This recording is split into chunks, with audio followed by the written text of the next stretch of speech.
है दो सच्चे दोस्तों की। एक का नाम सुरेश था और एक का नाम रमेश। वैसे तो रमेश बहुत पैसे वाला था।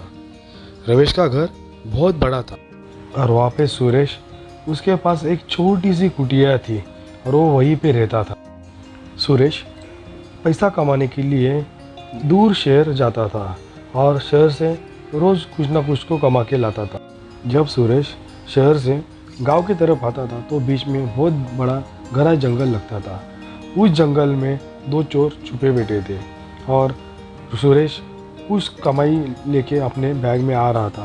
तभी उसी टाइम दो चोर उसे पकड़ लेते हैं और उसके हाथ से बैग छीन के उसे मारते हैं और सुरेश नीचे गिर जाता है। और फिर बाद में कैसे वैसे वो अपने गांव चला आता है।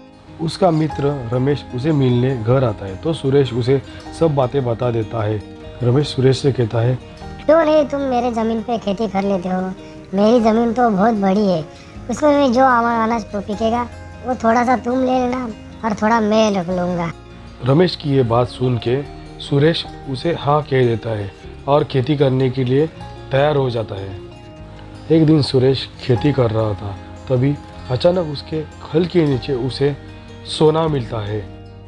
सुरेश वो सोना लेके रमेश के पास आ जाता है और उसे कहता है कि तुम्हारे खेत में सोना मिला है, इसे तुम रख लो। रमेश कहता नहीं, ये तुम्हें मिला है, इसे तुम रख लो। है। इस बात पे उनकी बहस हो जाती है और वो सोचते हैं कि ठीक है, हम महाराज के पास जाएंगे और वो जो कहेंगे वो हम करेंगे। रमेश और सुरेश दोनों जन महाराज के पास चले जाते हैं और सुरेश महाराज को सब बता देता है। तब महाराज कहते हैं कि ठीक है, एक काम की करो रमेश, ये सोना तुम रख लो और इसके बदले में सुरेश को तुम तुम्हारी ज़मीन का थोड़ा सा टुकड़ा दे दो, जिसके वजह से उसे खुद की ज़मीन मिल जाएगी और वो खुद की खेती करेगा। इससे हमें ये सीख मिलती है कि दोस्ती ऐसी सच्ची होनी चाहिए।